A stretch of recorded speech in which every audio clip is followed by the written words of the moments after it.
हाँ जी सुनिएगा, capital structure हम लोग पढ़ रहे थे, इसमें हमने क्या सीखा था लास्ट डे? हमने सिर्फ ईपीएस कैलकुलेट करना सीखा था। नाउ अब हम आगे बढ़ते हैं। अच्छा फटाफट से बताना कौन ईपीएस का कैलकुलेशन कौन बताएगा? हाँ तुम बताओ,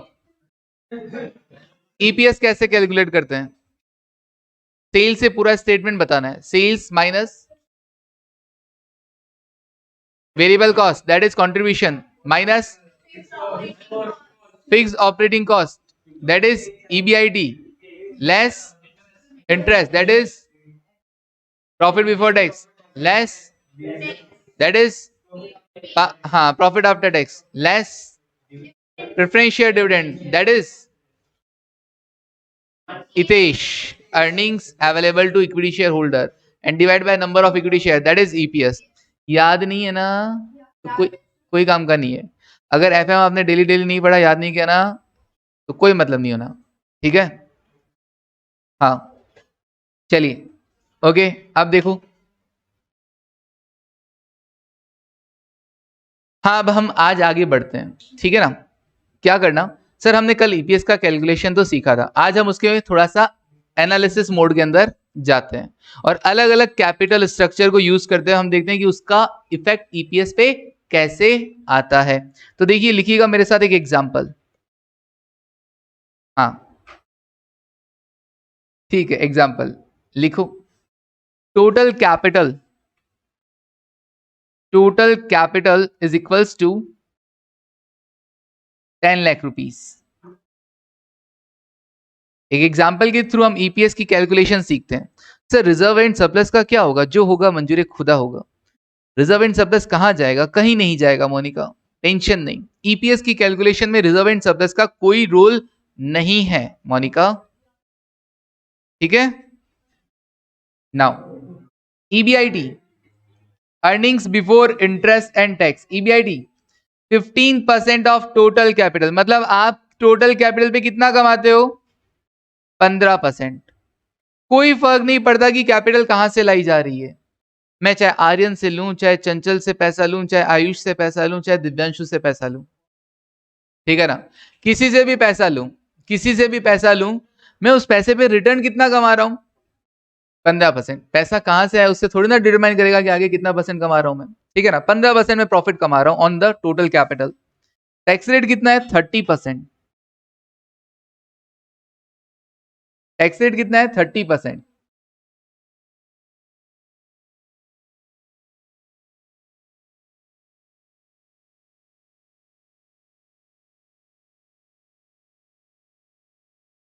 सब अगर शेयर होल्डर को डिस्ट्रीब्यूट कर देंगे तो बचेगा क्या? हाँ नहीं डिस्ट्रीब्यूट करेंगे ना, ईपीएस आया है, इसका मतलब ये थोड़ी ना कि हम डिस्ट्रीब्यूट कर देंगे उसको। नाउ टैक्स रेट 30%, इसमें भी जूम करने की रिक्वायरमेंट है क्या? इसमें नहीं, इसमें जूम करेंगे तो बहुत बड़ा बड़ा दिखाई देगा, फिर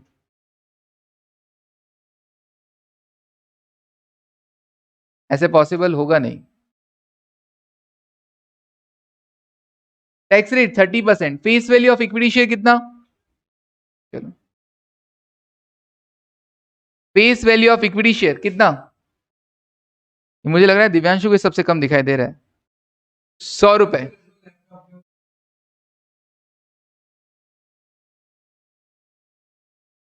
कैलकुलेट ईपीएस, कैलकुलेट ईपीएस बाद में देखेंगे Divyansh.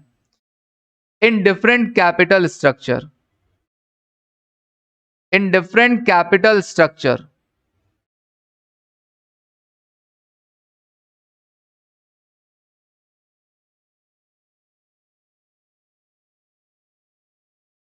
Calculate EPS in different capital structure. कौन से कैपिटल स्ट्रक्चर है देखो।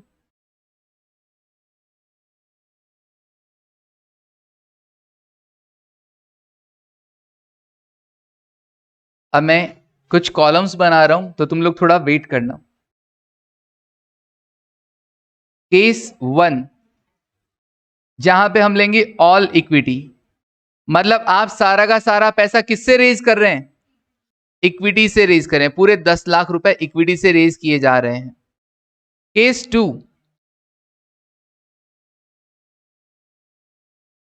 हाँ देखिएगा, केस 1 ऑल इक्विटी, केस 2 क्या? केस 2 जिसमें हम लेंगे इक्विटी तो लेंगे 50%, इक्विटी तो लेंगे 50%, बोले तो 5 लाख रुपए की, और साथ ही साथ क्या ले लेंगे, साथ ही साथ क्या ले लें, प्रेफरेंस शेयर्स लें या डिवेंचर्स लें? ठीक है चलो ओके डन, हम ले लेते हैं क्या, डिवेंचर्स। 10% डिवेंचर्स 50%, 10% डिवेंचर्स क्या 50, हाँ percent, okay. Case 3, case 3, case 3 में क्या लोगे, केस 3 सर इक्विटी 50% और 12% डिवेंचर्स, कितना 50%। केस 3 की जगह आप एक काम करो ना, इसको 2A कर लो। केस 2B इक्विटी कितना 50% और इस बार ले लेते हैं 15% डिवेंचर 50%। केस 2C इक्विटी कितना 50% और 16% डिवेंचर ले लेते हैं इस बार और 50%, ओके। मतलब तुम लोगों ने नोट किया डिवेंचर्स का रेट क्या होता जा रहा है, बढ़ता जा रहा है, ओके।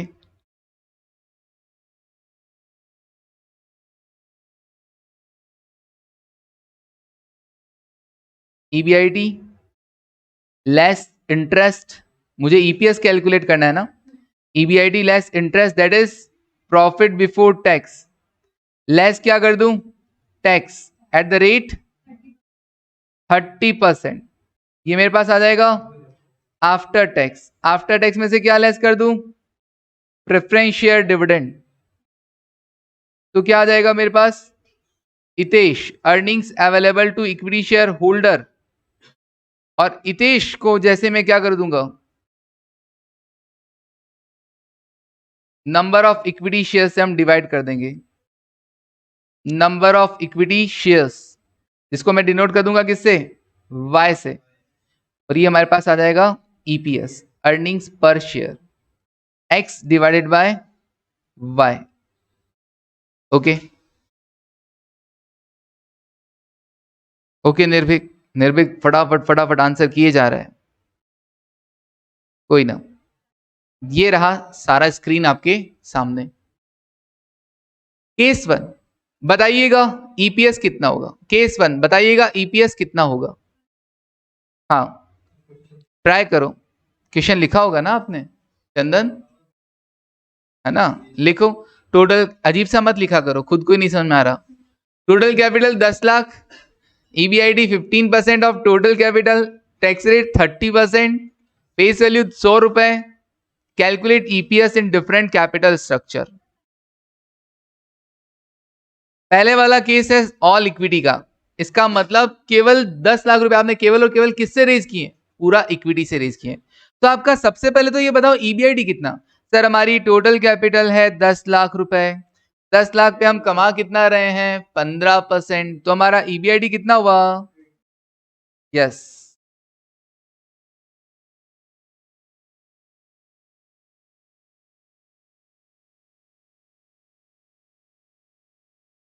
बताते हैं, 1.5 लाख रुपए का हमारा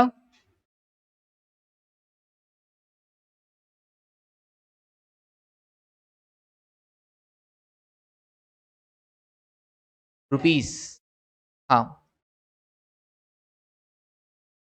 एक सेकेंड, प्रैक्टिकली लाइफ में भी यही फॉर्मेट फॉलो करते हैं क्या sir, yes Pradeep. EBIT 1.5 lakh रुपए का लेस इंटरेस्ट, इंटरेस्ट कितना सर, अगर हम सारा का सारा पैसा इक्विटी से रेज कर रहे हैं इसका मतलब किसी तरह का कोई इंटरेस्ट पे नहीं करना पड़ रहा, नील।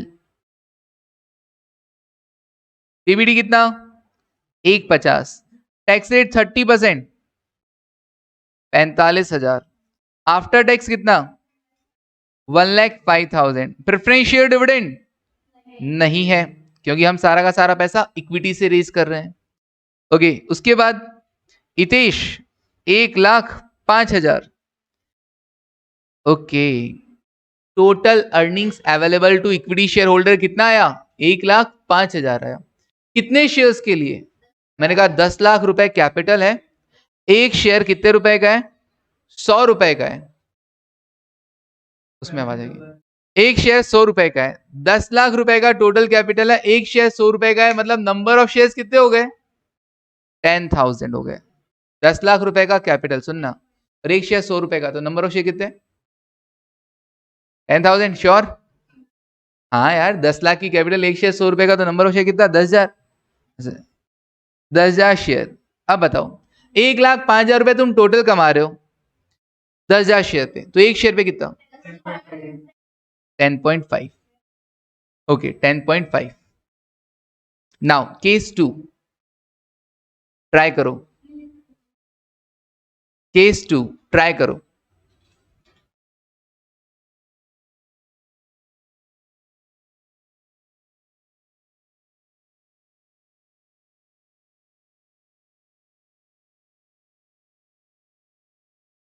केस 2 में 7%। भावना, परसेंटेज में कैसे आने लग गया? ईपीएस तो रुपीज में आएगा ना, पर शेयर हम कितने रुपए कमा रहे हैं?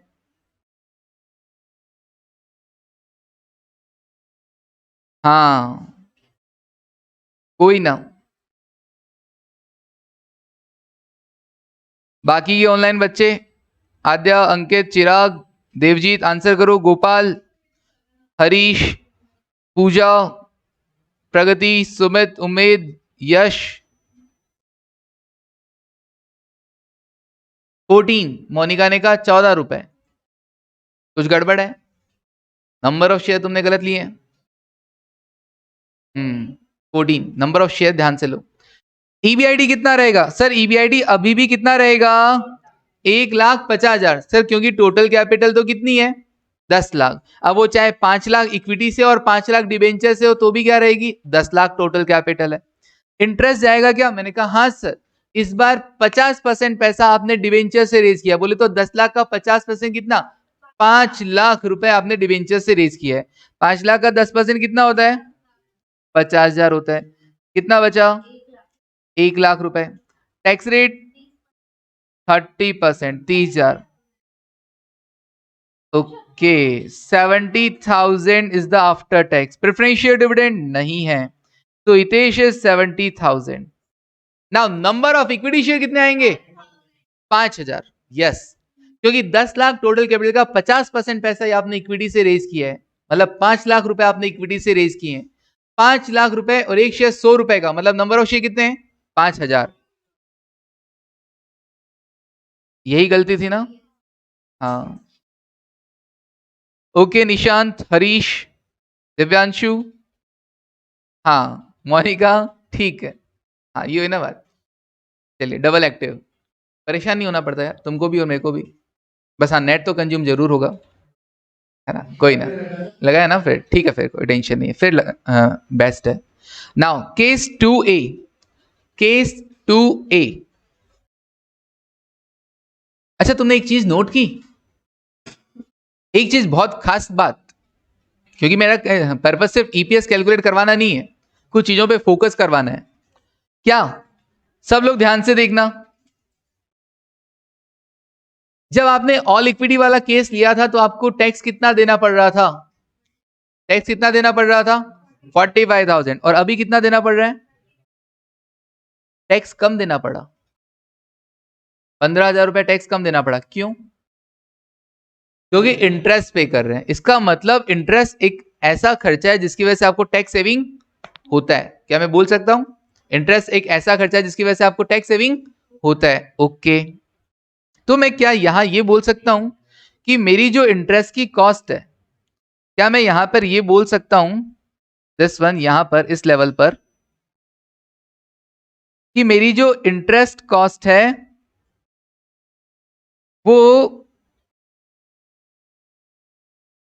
एक तो आ रही है कितनी? 50,000 रुपए, राइट? क्या आ रही है? 50,000 रुपए, यही आ रही है ना? इंटरेस्ट की कॉस्ट कितनी आ रही है? 50,000 रुपए। और वैसे एफएम के पॉइंट ऑफ व्यू से देखा जाए, हाँ बहुत काम की चीजें बता रहा हूं, ईपीएस तो बाद में भी निकल जाएगा, ईपीएस में तो कुछ भी नहीं है। इंटरेस्ट की कॉस्ट मेरी आ रही है 50,000, दैट इज परसेंटेज कितना 10%, राइट? 10% डिवेंचर्स है ना, 10% डिवेंचर्स, 5 लाख का 10% कितना 50,000। इसको मैं नाम दूंगा क्या, बिफोर टैक्स। क्या नाम दूंगा, बिफोर टैक्स। अब एक बात बताओ, 50,000 रुपए इंटरेस्ट देने के वजह से आपको गवर्नमेंट को 15,000 रुपए कम देना पड़ा ना? क्यों कम देना पड़ा, इंटरेस्ट की वजह से। तो एफएम इसको कैसे कंसिडर करता है आगे तक इसको कैसे कंसिडर करेगा, कहेगा देखो भैया हमको है ना यहाँ पे 15,000 का क्या हो गया है ना, टैक्स सेविंग हो गया है।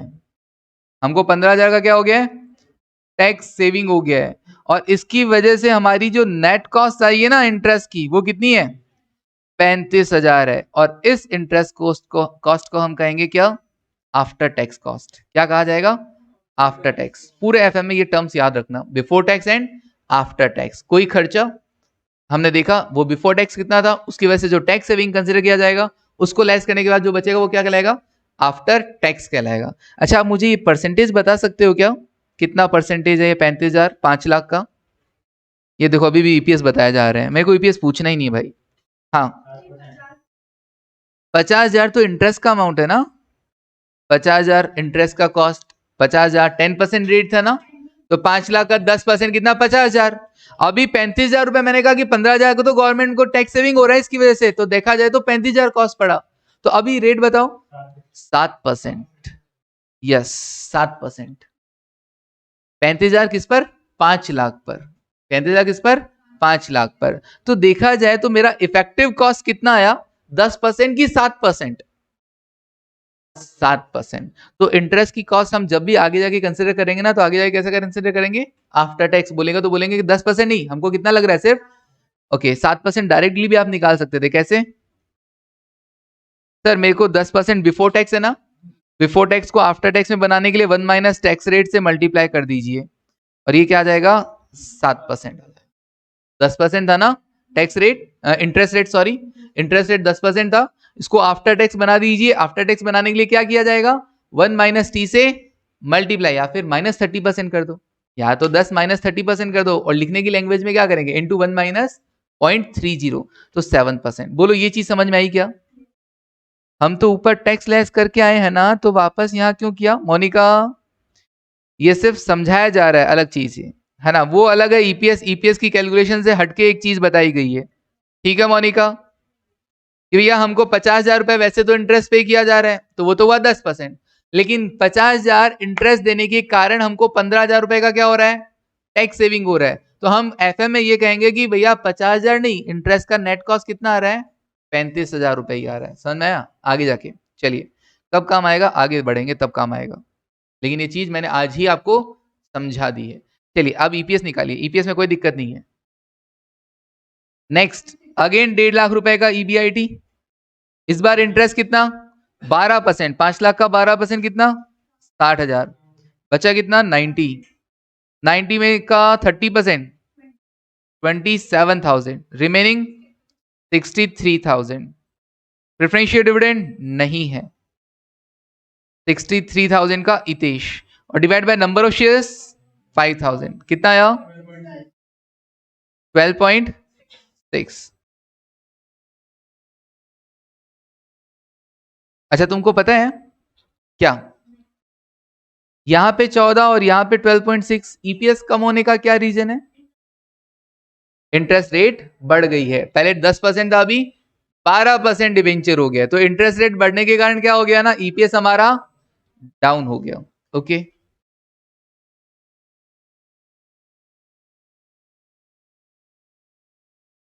नेक्स्ट 1,50,000, फिर 15% ना, तो 5 लाख का 15% 75,000, बचा कितना 75,000, tax 30%, okay remaining amount, okay preferential dividend नहीं है, इतने, हाँ जी 5,000 शेयर।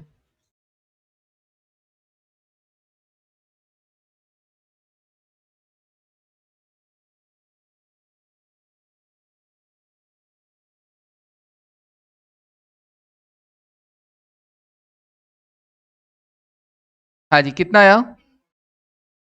अच्छा, तुमको पता है यहां से यहां हमारा ईपीएस और कम क्यों हुआ?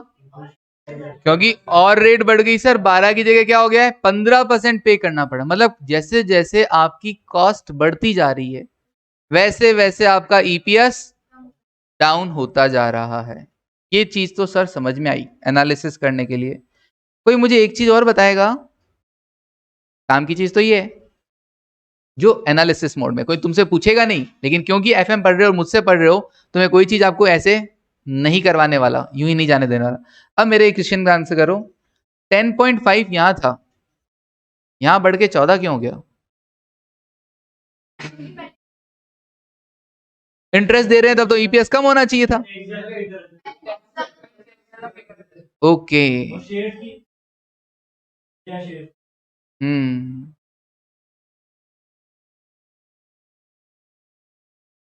अब कोई बोल रहा है सर पहले हम टैक्स ज्यादा दे रहे थे, अब हम टैक्स कम दे रहे हैं। तो भाई टैक्स तो हम यहाँ पे भी कम दे रहे हैं। ये देख 22,500, पहले 10,000 थे अब 5,000 है। नहीं, रीजन और कुछ है। ये रीजन बताऊंगा कब, जब पूरा एक बार होने दो, फिर जब मैं इंटरप्रिटेशन करवाऊंगा तब बताऊंगा। अच्छा, ये भी बताऊंगा कि यहाँ पे 10.5 ही क्यों आ गया, सेम एज फर्स्ट केस। यहाँ पे 10.5 ही क्यों आ गया, सेम एज फर्स्ट केस। बताऊंगा बताऊंगा क्यों हुआ, ये सब चीज बताऊंगा, ठीक है ना। ये चीज तो समझ में आ गई ना कि 14 से 12.6 क्यों हुआ, क्योंकि इंटरेस्ट रेट बढ़ा। फिर 12.6 से 10.5 क्यों हुआ, क्योंकि और अगेन इंटरेस्ट रेट बढ़ गया। लेकिन अब तो ये क्वेश्चन आ गया कि सर केस 1 जो ऑल इक्विटी वाला था, उसके बजाय केस 2 के अंदर 14 बढ़ा कैसे? ये रीजन क्या था? अच्छा, फिर उसके बाद केस 2B और केस 1 का ईपीएस सेम क्यों आया? ये क्या रीजन था? केस 1 और केस 2B का ईपीएस सेम क्यों आया? ये क्या रीजन था? हम सिर्फ पढ़ने के लिए नहीं पढ़ रहे हैं, बुक में पास होने के लिए एफएम, ये ध्यान रखना, ठीक है ना। एफएम इसलिए पढ़ा रहा हूं ताकि आपका बेस स्ट्रांग हो, और जब फाइनल के अंदर एफएम पढ़ो तो तुम लोग परेशान बिल्कुल ना हो, ठीक है। अब देखो केस 2C, बच्चे बोल रहे हैं कुछ ऑनलाइन बस, इक्विटी शेयर कम होंगे। हाँ देखो, मैं आप लोगों से यही उम्मीद कर सकता हूं कि आप लोग यहां तक आंसर करोगे, लेकिन अब मैं जब बताऊंगा तब समझना। लास्ट एक बार केस और लिख लो, लास्ट केस और लिख लो। हाँ ओके प्रदीप, लास्ट फटाफट देखो। 1.5 लाख रुपए का EBIT, total capital 10 lakh, 10 lakh पे हम कमाते हैं 15%। इस बार टैक्स रेट कितना, 16% है। तो 5 लाख का 16%, 80,000, 70,000, 21,000, 49,000। ओके, 5 और यहाँ पे तो ईपीएस डाउन और हो गया, इंटरेस्ट भी देते हैं, हाँ टैक्स सेविंग भी हो रहा है, फिर भी हमारा ईपीएस क्या हो गया है, डाउन हो गया है। ये क्या रीजन हो गया? अब समझ आ रहा है ना, परसेंटेज रेट ज्यादा होती जा रही है। ओके, तो चक्कर क्या, मतलब क्लू वहीं पे छिपा हुआ है, उस रेट के अंदर क्लू छिपा हुआ है कि यार ये क्या चक्कर है। पता है, दो चीजों में क्लू छिपा हुआ है। एक तो आप कमा क्या रहे हो, 15%, और एक आप पे क्या कर रहे हो, उस पर डिपेंड कर रहे हैं। मान लो एक जनरल नॉलेज वाला चीज बताओ, मान लो मैंने ये अक्षय से पैसा उधार लिया, अक्षय से पैसा उधार लिया, सुनना ध्यान से, और मैंने बिजनेस किया। अक्षत ने मेरे को कहा कि सर आपके लिए तो जान हाजिर है। मैं कहा जान नहीं, पैसा दे दे। हाँ ठीक है। अक्षत ने कहा ठीक है सर, आपको जितना पैसा चाहिए मैं आपको 8% रेट से दे दूंगा। बहुत कम रेट ऑफर किया अक्षत ने, ओके। और मैं इस पैसे पे कमाता हूं कितना हूं, 12%। क्या अक्षत से पैसा लेना मेरे लिए बेनिफिशियल रहेगा? अच्छा, इससे पहले मैं सिर्फ अपनी ही कैपिटल पे कमाता था, इससे पहले मैं सिर्फ अपनी ही कैपिटल पे कमाता था 12%। अब मैंने कहा बिजनेस को बढ़ाना है, बिजनेस को बढ़ाना है, तो मैंने क्या किया, मैंने कहा अक्षय से पैसा लेते हैं। तो क्या अक्षय से पैसा लेना बेनिफिशियल होगा? यस ऑब्वियसली, क्योंकि अक्षय को मैं पे कर रहा हूं 8% और कमा रहा हूं कितना हूं। फिर मैंने कहा और बिजनेस करते हैं, चंचल से पैसा लेते हैं। चंचल ने कहा ठीक है सर, मैं आपको 10% रेट से पैसा दे दूंगी। मैंने कहा ठीक है चंचल, आप मुझे 10% रेट से पैसा दे दीजिए, और मैं उस पर कमा कितना रहा हूं, यहां पर भी मेरे को 2% की कमाई हो रही है। फिर मैं गया सेलोनी के पास। सेलोनी ने कहा मैं आपको सर 15% रेट से पैसा दूंगी, और मैं कमा क्या रहा हूं, अगर मैं इस पैसे को ले लूंगा तो ऑब्वियसली मेरा क्या हो जाएगा, और इसकी वजह से मेरी ईपीएस क्या हो जानी है। यही चक्कर पड़ा अपने केस 2C के अंदर, यहां पे हमारी ईपीएस क्या हो गई है, डाउन हो गई है, क्योंकि हम कमा रहे थे 15% ईबीआईटी पे, ईबीआईटी कमाए थे ना 15%, और पे कर रहे हैं क्या 16%। और यही चक्कर है कि केस 2B के अंदर हमारा ईपीएस सेम आया, 15% ही कमा रहे हैं और 15% ही पे कर रहे हैं। इसका मतलब उसके पैसे पे तो जितना कमाया वो सारा का सारा उसी को दे दिया, उसके पैसे पे तो हमने कमाया ही नहीं, जो कमाया वो हमारे पैसे पे कमाया, और हमारा पैसा मतलब इक्विटी वाला पैसा। इसीलिए केस 1 का ईपीएस 10.5 और हमारा जो केस 2B का ईपीएस है 10.5 वो सेम है। आई रिपीट, वापस रिपीट करता हूं केस, अच्छा मैं कमा क्या रहा हूं सर, मैं कमा रहा हूं 15% से। अब अगर मैं केवल अपना ही पैसा रखता हूं तो मेरा ईपीएस आ रहा है कितना 10.5। अब मैंने कहा मैं मेरे पैसे को कम करके अगर उधारी ले रहा हूं, उधारी में वो क्या मिल रहा है 10%, और मैं कमा रहा हूं 15, तो क्या ये उधारी मेरे लिए बेनिफिशियल होगी, कमा रहा हूं 15 पे कर रहा हूं 10, बेनिफिशियल होगी, इसीलिए मेरा ईपीएस बढ़ के क्या हो गया 14 हो गया, राइट।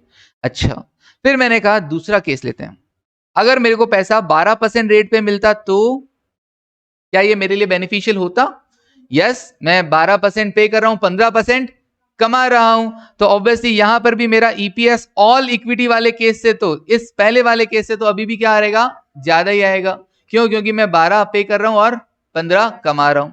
मैंने कहा अच्छा अगर मेरे को पैसा 15% की रेट से मिले तो, मैंने कहा ये तो कोई बात नहीं हुई, 15% कमा रहा हूं, 15% अगर मैं सारा का सारा उनको पे कर दूंगा तो उनकी कैपिटल पे मैंने कुछ भी नहीं कमाया ना, इसीलिए मेरा ईपीएस क्या रह गया 10.5 रह गया, वो जो मेरा पहले वाले केस में था, ऑल इक्विटी वाले केस में। जो मैं मेरे पैसे पे कमा पा रहा था केवल वही कमा पाया, क्योंकि आपके पैसे से जो मैंने लिया वो तो सारा का सारा आपको ही पे कर दिया। फिर मैंने कहा अगर मैं 16% की रेट से पैसा रेज कर लूं तो ये तो नुकसान हो जाएगा, कमा 15 रहा हूं और पे 16 कर रहा हूं, ये तो क्या हो जाएगा नुकसान, और इसी वजह से मेरा ईपीएस क्या हो गया यहाँ पे 9.8 डाउन हो गया। अब लॉजिक समझ में आया ना, हाँ तो एफएम पढ़ने का ये फायदा है, ठीक है ना मेरे से। चलो अब देखो, तो ईपीएस सिखाया, ईपीएस के साथ साथ अपन उसको लॉजिक से भी देखा, ऐसा रटना कभी नहीं एफएम के अंदर, ठीक है ना। ओके चलिए अब मैं ये तो हटा देता हूं और आपको क्या लिखवा देता हूं इंटरप्रिटेशंस, कल लिखवाऊं क्यों, ठीक है स्टार्टिंग में हम थोड़ा थोड़ा धीरे चल लेते हैं, बाद में भेज दूंगा। ओके इंटरप्रिटेशन में कल लिखवा दूंगा, केसेस देखिए आप लोगों ने, कल इनके रिगार्डिंग मैं आपको इंटरप्रिटेशन लिखवाऊंगा।